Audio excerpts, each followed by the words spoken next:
দীর্ঘদিন ধরে কলেজগুলিতে ভোট হয়নি, যার ফলে তৃণমূল ছাত্র পরিষদের দখলে ছিল রাজ্যের কলেজগুলি।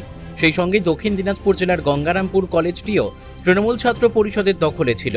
কিন্তু রাজ্যের পালাবদল ঘটতে গঙ্গারামপুর কলেজের চিত্র পাল্টে গেল। গঙ্গারামপুর কলেজের ছাত্র সংসদে এবিভিপির ঝান্ডা লাগিয়ে দেওয়া হলো।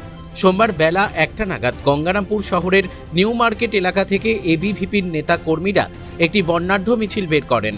মিছিলটি শহরের বিভিন্ন গুরুত্বপূর্ণ রাস্তা পরিক্রমা করে গঙ্গারামপুর কলেজে পৌঁছায়। সেখানে প্রায় শতাধিক এবিভিপি কর্মী ও সমর্থক কলেজ ছাত্র সংসদের সামনে জড়ো হন। এরপর তারা ছাত্র সংসদের দখল নেওয়ার দাবি তুলে সংগঠনের পতাকা টাঙিয়ে স্লোগান দিতে থাকেন। এদিনের কর্মসূচিকে কেন্দ্র করে কলেজ চত্বরে ব্যাপক চাঞ্চল্যের সৃষ্টি হয়। তবে কোনো অপ্রীতিকর ঘটনার খবর মেলেনি। এবিভিপি নেতৃত্বের দাবি, ছাত্রদের স্বার্থে ও কলেজের উন্নয়নের লক্ষ্যে তারা কাজ করবেন। অন্যদিকে এই ঘটনাকে কেন্দ্র করে রাজনৈতিক মহলেও শুরু হয়েছে চর্চা। আজকে আপনারা কোথায় এসেছেন এবং কী কারণে? আজকে আমরা গঙ্গারামপুর কলেজে এসেছি আমাদের এবিভিপির একটা কর্মসূচির মাধ্যমে। শুধুমাত্র এবিভিপির কার্যকর্তা সহ গঙ্গারামপুর কলেজের বর্তমান স্টুডেন্ট, প্রচুর স্টুডেন্ট আজকে আমাদের সাথে স্বতঃস্ফূর্তভাবে এই শোভাযাত্রার সাথে সামিল হয়েছে।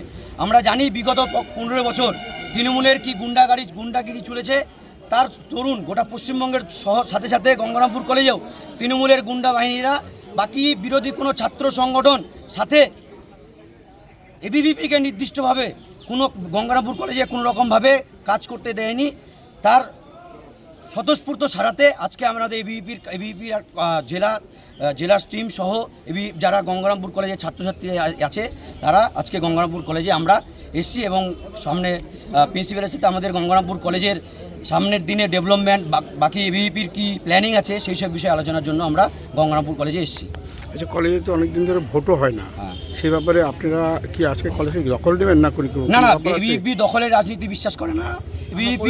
এবিভিপি আদর্শ, তাদের নীতি আদর্শের কথা বলতে এসছে। তার সাথে সাথে গঙ্গারামপুর কলেজের প্রিন্সিপালের সাথেও আমরা কথা বলবো।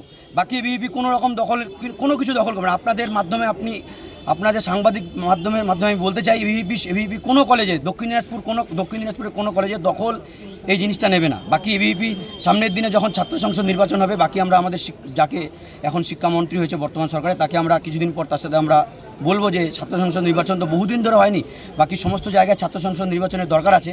আচ্ছা, আমি আজকে ডেটে বলে যাচ্ছি যে ছাত্র সংসদ যে রুম আছে গঙ্গারামপুর কলেজে, সেখানে এবিভিপির কেউ ঢুকবে না। বাকি ছাত্র সংসদ নির্বাচন হবে, ছাত্ররা যাদের চাইবে তারাই ছাত্র সংসদ রুমে থাকবে। দখলের কোনো ব্যাপার নেই। আপনার নাম? আমার নাম যুবরাজ রায়, এবিভিপি দক্ষিণ দিনাজপুর জেলা প্রমুখ। ধন্যবাদ। Thank you. গঙ্গারামপুর থেকে অমিত মহন্তের রিপোর্ট, কুলিক নিউজ।